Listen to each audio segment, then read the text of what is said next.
I didn't buy this shirt, my friend Damaris gave it to me, but I feel like it's perfect for today. I always like to dress a little preppy for a Gucci makeup review. Hey y'all, hi. Guess what? Although I guess you don't need to guess because if you clicked on the video, you already know. Look what I have. Inside of this unacceptably fancy velvet sack is the Gucci eyeshadow palette, which I very recently in a new makeup hot takes video declared that I was putting on my Christmas wish list. Here's what happened. This isn't a self-sponsored review, not exactly. I put it on my Christmas wish list and I told Joe about it, and he said he wanted to get it for me as a gift. And then he decided to just go ahead and do it now so that I could review it right now because it's newly released now.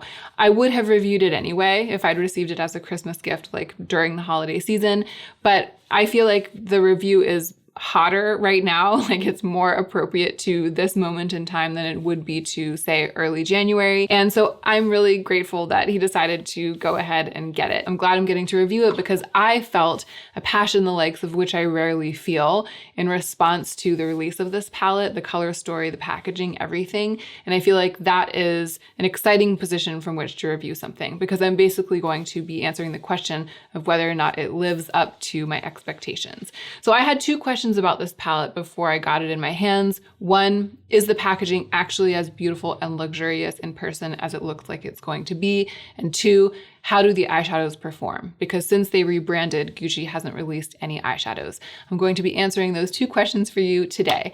If this is your first time to my channel, then welcome. I'm so glad you're here. My name is Hannah. I am a passionate lover of beautiful things, especially exquisitely beautiful and very special things like this palette. I try not to spend too much money on makeup though, so this represents like the very, very high end of the kinds of things that I review. My love of beautiful things and my desire to collect them is tempered by another desire that doesn't even have anything to do with financial constraints, and that is the desire not to own too much stuff.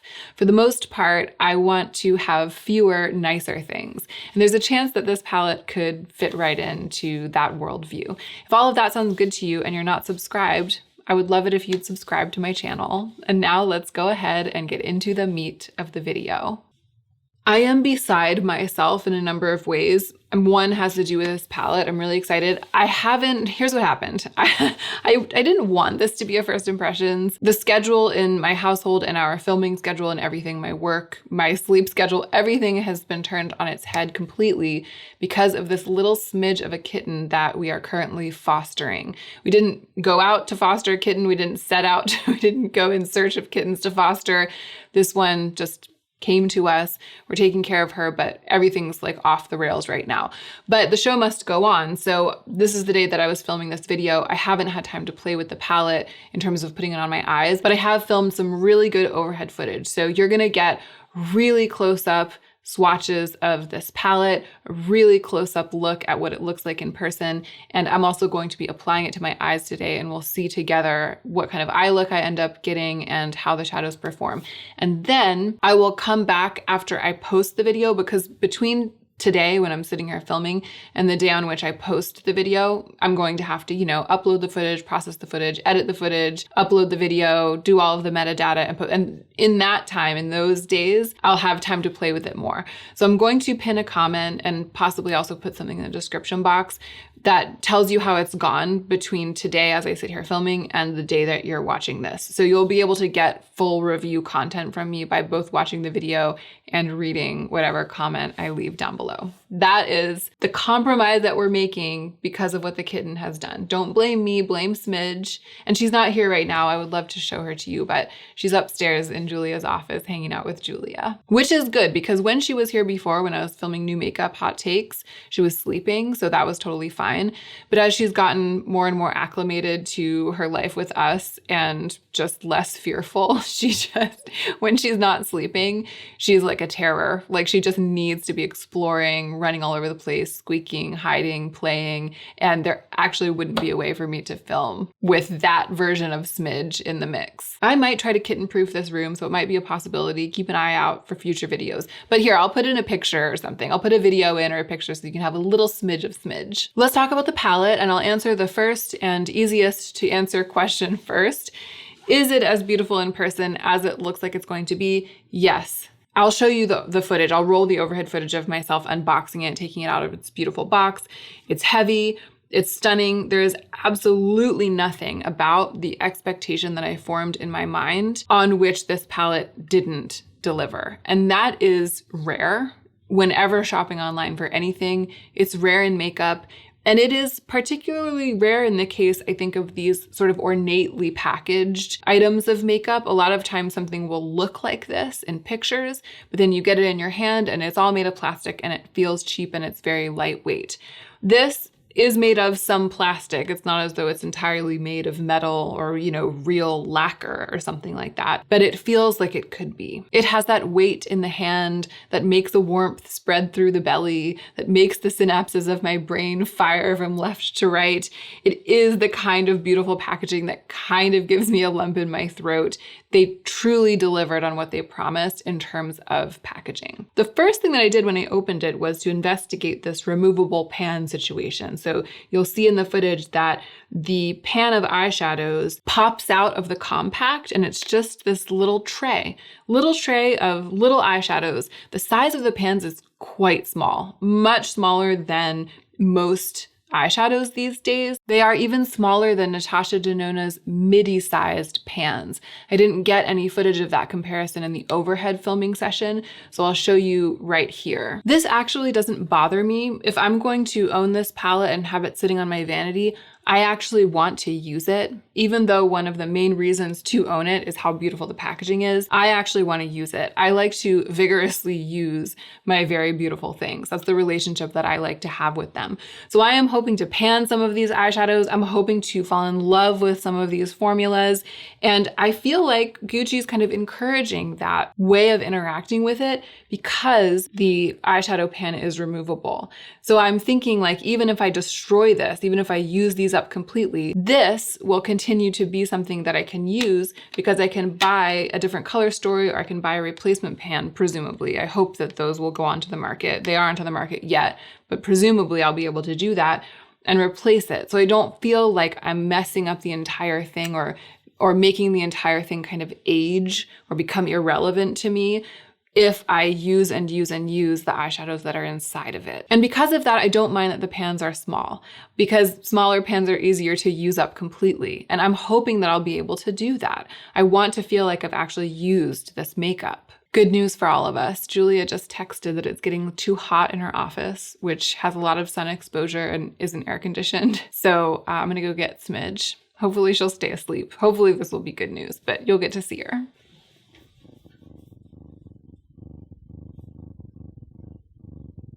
Are we going to be able to get anything done? Oh, you need to run around. She sees herself in the mirror and she's hissing at herself. Who is that? Who is that? Where is that cat? So I don't mind the petite pans. I feel like they kind of suit the overall vibe of the palette. It is the opposite to me of a Natasha Denona palette, and in the realm of luxury, right? I mean, they're both luxury makeup, both very expensive. I feel like Natasha Denona palettes they almost have a sense of like makeup artistry about them. Like they really are a professional tool in a way. It feels like ooey gooey, delicious art supplies, like really, really rich and yummy. And the color stories are always so evocative and artistic and have this kind of like depth, but there's also often a sense of leaning very hard into one color idea in Natasha Denona. You know, the gold palette is like very, very, very mustardy and gold. The glam palette is just like very, very into that gray mauve sort of sparkly neutral world. The retro palette is all about those mauves. You know, it's like more eyeshadows, more of a focused color idea, and then these rich, gooey pans that feel, again, more like something you dig into. And then this, it just feels more like a fancy and singular sort of curated, polished offering that's in this sort of covetable, collectible feeling packaging. It feels sort of tailored and sort of vintage in a way. And I just feel like the sweet little pans go along with it.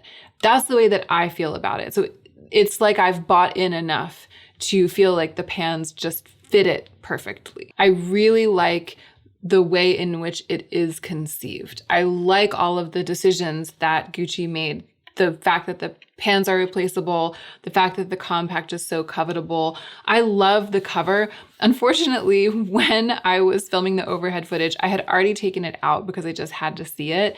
And then I put it back into its box to film myself taking it out of the box for the overhead footage. And when I put it back into its box, I accidentally didn't put it in like cleanly and it kind of got crushed. And so you'll see in the overhead footage, there's like this crease in the velvet sack, but that crease wasn't there when I first opened it. That's my folly. And I'm glad that it's starting to kind of fade because it has been relaxing for like a day since I filmed that, because I really love this too. I'm excited to basically keep it. I'll probably keep it on my vanity. I mean, like, who are we kidding? This is going to be like literally out on my vanity for as long as it lasts me. And I will probably keep it like sitting on top of the velvet sack like that. And the color story, I talked about why I like it in the hot takes video in which I first talked about this palette, was like a couple of weeks ago. I'll link that. I'll actually put the time-stamped link down below. So if you want to hear what I said about this palette before I knew that I was going to actually get to review it, before I knew that Joe was going to get it for me as a gift, when I first saw the announcement and I saw the pictures and stuff, what I thought of the color story and why I thought that they did a good job. If you want to see that, you can click through and you can watch just that part of that video. But let's go through the colors one by one and I'll talk about why I appreciate their inclusion in this palette. And this is before I've even used the palette. As I sit here talking to you right now, I haven't actually put it on my eyes. So take all of this with that grain of salt. But here's what I like about it on site. The first shade, it looks like a black, but I'm pretty sure that it's an incredibly deep, rich navy blue. So that means that when it's blended with other things, it might affect the color of the other things that it's blended with a little bit. It might turn them a little bit blue, but it has that intense depth that allows it to be used to make a look very, very structured. And I love it when there's a shadow this dark and this close to black in a palette. That one also swatched really well. This purple, it's nice because it's kind of multi-dimensional actually. It has some different colors in the undertones, some different colors in the glitters. You can especially see after I swatch it, when I hold my finger up and you see like the post-swatch finger, you can see how shiny and nuanced it is. I also like that it's in this palette because even though I don't tend to use bright colors, when I do, I like purple, because I have green in my eyes, and when I use purple on my eyes, it makes the green kind of pop. So I'm glad that it's in here as one of the couple of bright shades. I really like a color like that. I like a purple like that, and I like one that has kind of multicolored reflects. This next shade, the one that looks gold in the pan, it's the one that was the most disappointing in the swatch. It felt kind of powdery. It was hard to get a really good creamy swatch of this. It did look very good, again, the post-swatch finger. So when it was sheared out into a very glossy, almost like duochrome, it is kind of like a gold to pink duochrome, then you could see that I think one can make it work, especially if it's buffed out.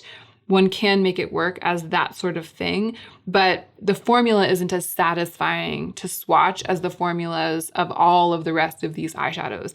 To me, it's the only one that I wasn't immediately excited to use when I swatched it. Of this next one, this Ready Rusty Matte, I'll say what's true of every matte in this palette. It's incredibly creamy. It swatches richly. The pigment is there. The same is true of the white, the pale pink, and the blue. And so those are four mattes that are really beautiful in terms of how they swatch. And they're just four colors that I find useful, but they're all four slightly unusual. You know what I mean? Like this rusty red, this very bright cerulean blue is such an interesting inclusion.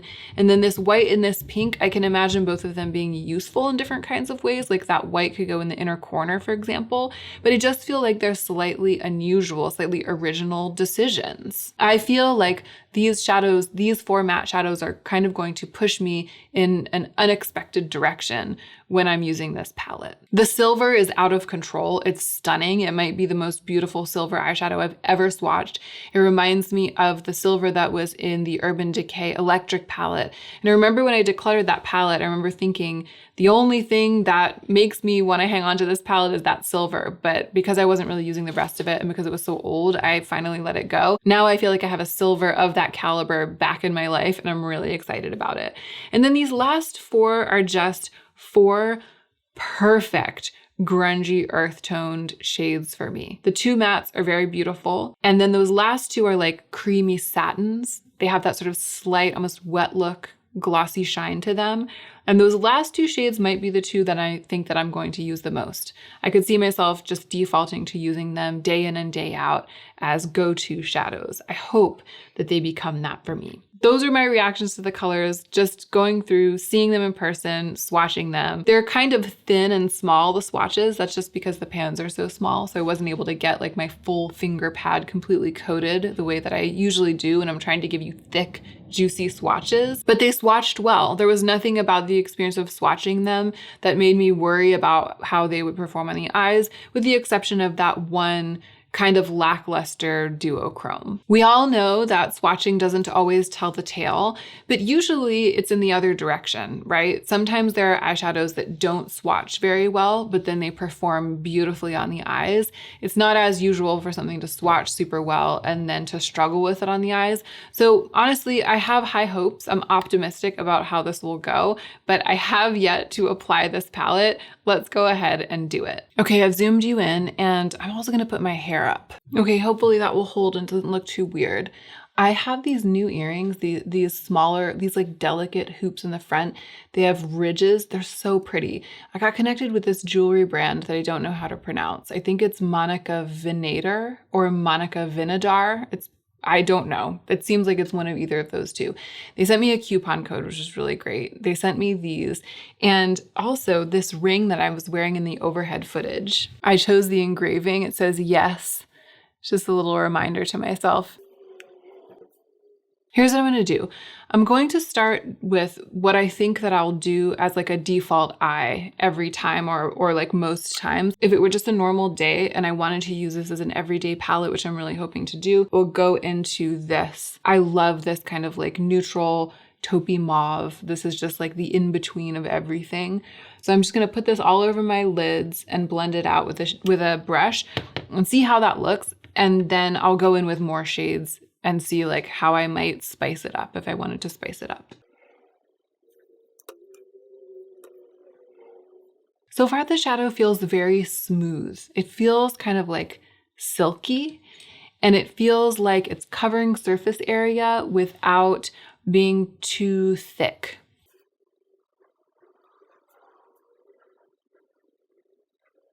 Yeah, very easy. It feels very easy to work with. It feels like it has that quality of a shadow that's like designed so that it's hard to mess it up. And some of the shadows that I really love aren't that way. For example, some of the like super intense indie shadows that I like, even some Natasha Denona shadows, I feel it can be hard if you don't have much experience with eyeshadow to make them work. But I don't feel that way about this formula. I will say I really like how this picked up with a brush. I like applying shades like this with a finger, but I almost feel like it went better with the brush because it doesn't have that kind of thickness, that flakiness. But when I went in with the brush, it got like a good bit of pigment. So for an everyday look, I would probably put that on my lids like that, and then would go in with a little flat brush like this and do the lower lash line. Yeah, I really love this. I'm very tempted to just stop here. I won't do that to you. I'll use as many of these shades as I can in this video, but I would be very happy if I just threw some mascara on and went with this. It has that kind of medium intensity pigment. It's like silky, blendable, soft, and with that sort of medium intensity pigment that makes it just impossible, again, to mess it up. It's the kind of eyeshadow that I'm growing to appreciate more and more as I age.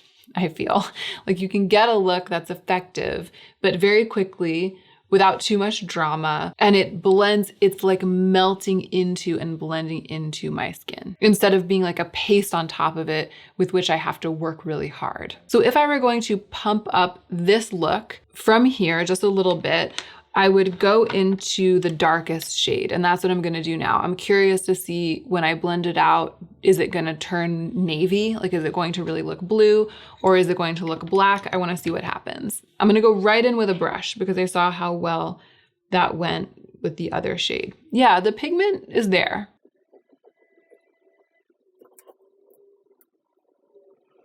It looks blue, right? It looks blue, but it has the depth. I love it. I love it. It reminds me a little bit of, I had this palette for a while that Lancome had sent. No. Was it Lancome? I think it was like a limited edition Lancome palette that had a mix of cream and powder shadows in it. I held on to it for the longest time through declutter after declutter after declutter because the deepening shade, like the outer corner shade in it, was a navy blue like this. And I always loved the look that I ended up with when I used it because I always ended up reaching for that navy because it was there. It would add this kind of like dusky color to the look that I wouldn't have otherwise gotten. So I'm actually really excited that this palette has that. There's something very special about a black that leans navy. Oh my gosh, I'm excited. I was kind of worried that there would be something that I didn't like about the actual performance of it, and then I wouldn't be so happy to have it. but so far, I still feel really happy to have it. So this again would be great. Like I could just stop here. I am gonna go ahead and put a little bit of liner just on my lower lash line. Because I'm reviewing this palette, here's what I'm gonna do next. I'm gonna go into that shade that I feel like looks bad, right? This one right here, the duochrome. I'm going to put it sort of underneath my brows and blend it down and just see how it performs. You know, it's like a very, very, very weak version of Cleona Blaze. It's a color combination that I do like, that sort of like pink and yellow, especially with the presence of that navy, which I feel like is gonna be in a lot of the looks that I create with this palette. Especially with that, it adds this kind of sunset-y thing, which is very pleasing. It's just that the flip isn't very intense at all. I feel like it shouldn't really be calling itself a duochrome. I mean, that's clearly what it is, and I don't know if you will be able to see it, but I can see the shine and the flip a little bit on my brow bone. It's just compared to other duochromes on the market, it's a very, very weak, soft version of one. Maybe I'll end up using it more than I thought though, in this capacity, kind of as like a blending out, as something to blend out the other shades. I feel like I have to use the silver. I just have to. It's very creamy, almost to the point of flakiness, which is a compliment coming from me.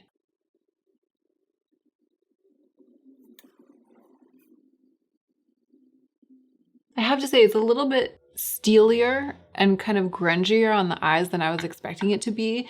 But for my own purposes, I'm not mad at that because I feel like I'm going to use it more than I would otherwise. In fact, because of the way that it has shown up on the lids, the first thing that it makes me want to do is to put it all over my eyes and blend it out like as a one shadow look, which I wasn't expecting. I don't usually do that with like a super shiny shadow like this, but just because of the way that it laid down and the way that it blended, I feel like it will actually work with this. So that's kind of exciting. I feel like that would be a cool holiday look. I saw someone apply this in a video and get an extremely metallic, super shiny effect with it by wetting the brush. So I think it can be caused to be more shiny with setting spray or with water or something. I'm not really into doing that like wet the brush technique for eyeshadow, and I am not disappointed with the way that it ended up looking. So I don't know if I'll be using it like that when I apply it, but it may be that it's one of those shades that looks really different, wet or dry. Okay, even though it might be asking kind of a lot of these shades, I want to keep going. Let's add the purple. Let's try to just get it to stick to the center, even though there's so much eyeshadow on my lids already. And sometimes it's hard to get things to layer like this. Well, it's doing it though. It's layering. I know that this is kind of a lot. This is honestly just turned into makeup playtime because I'm not engineering this look to be like perfectly balanced. I'm just continuing to add eyeshadow to it because I want to test all of them out. I'm gonna put this matte white on my inner corner. I used to love a matte white on the inner corner, and I haven't done it in a long time. All right, I need to put on mascara and clean up a little bit of fallout. I know it's sad not to use the blue right out of the gate, but I really wanted to start with like some of those more neutral everyday shades just to see how that would go. And I feel like, well, let me clean up it's not that, there's like a little bit of silver fallout right here. So I'm just put a little concealer, put on the mascara. I'll be right back and then we'll discuss. I actually happen to have the Gucci mascara, so that's what I'm going to use. I like it. I like the look that I ended up with, even though I was like layering and layering and layering and not really planning and kind of just going in willy-nilly. I feel like it does have this sort of washy, transforming iridescence, kind of like a watercolory effect, which, come to think of it, is what I really liked about that Lancome palette, again, that I had a long time ago and decluttered a long time ago. I liked that it often ended up looking kind of like a watercolor painting or watercolor bleed. I think there's something about the blue black, the navy black, that causes that. There's also something about the softness and the blendability of the shades, and it was easy. Even though I was messing around, it was easy and it didn't fight. I didn't have to fight with the shadows in any way. However, my favorite look, I think, probably was the very beginning when I just had the one shadow all over my lids, and then the second iteration when I had just put the blue black in the outer corner. And then I also had that first shadow all over my lids. I really, really think I'm gonna enjoy using this shade and this shade as like everyday shadows. This one looks kind of wine colored in the pan, but when I was swatching it, yeah, I love that. It's like kind of a warm, almost slightly ruddy brown, and it's got that creamy quality that makes it a little bit shiny, a little wet look. I'm gonna love wearing this all over my lids. So yeah, formula-wise, performance-wise, you're not going to get from these shades what you would get from, for example, a Natasha Denona palette with the same color story. Like if Natasha Denona came out with this exact palette, including like a sort of cream to powder, which is what this feels like, a duochrome like this, a purple with like multi-dimensional sparkle in it. Those qualities in the Natasha Denona version would be really ramped up compared to this. Like this is a softened version of what, if you're a makeup lover and you love like ooey gooey crazy eyeshadow, this is a softened version. There's nothing here that even comes close to behaving the way that Pat McGrath's special shades behave or like the Clionadh shades behave. But the mattes, I feel like the mattes are up there in terms of like the blendability, softness, the silky velvety feeling, and the pigment. But overall, it has that kind of elegant, effortless, not trying too hard, kind of flying under the radar quality. I mean, the way that the shadows perform and the way that they blend together, I feel like no matter what I do, I'm always gonna look like I didn't try too hard, even though there's quite a lot of color here. So for the purposes of this palette, wanting it to be an everyday palette and wanting to just reach for it and reach for it and reach for it because it's so pretty, I like that. I'm gonna be able to really love and enjoy working with it. Of course, I'm motivated to love and enjoy working with it because it's so beautiful and it was a gift. So I'll report back when I write the note, and then I'll report back later on my channel about whether that's actually true or whether I end up overlooking it and reaching for my Natasha Denona and my like rich, creamy, crazy Clionadh shades and stuff like that. So that's my first impressions review of like what I think you might want to know about how it compares to other luxury palettes on the market. For me, with a color story, I really like it because I feel like what it does is it gives me what I need to reach for something over and over, which is that comfort zone of like soft grunge, kind of like a little bit of a mucky, grungy elegance. But I feel like it also pushes me outside of that comfort zone, just because it has these unusual offerings, like the blue and the white. Like I feel like I'm always gonna go to it because I wanna use these 4 shades down here, and then I'm going to end up straying into this territory up here. And so I'll end up with slightly different looks than I might otherwise have worn.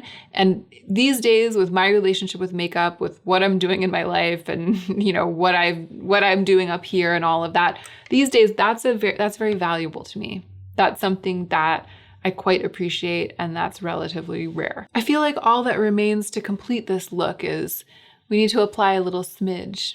A little smidge to the cheeks. Oh yes, just like that. Perfect. Yes. It's just the finishing touch that I needed. Sweet one. Sweet little Halloween kitty. That's all I can think of to say, given that it's a first impressions. I hope that there are no glaring gaps in the information that I've given you. Again, check my pinned comment to see what I think of it today on the day that you're watching this. And stay tuned on my channel. Subscribe if you're not subscribed, because I will definitely come back and give a full and thorough and more educated review after I've had more experience with this.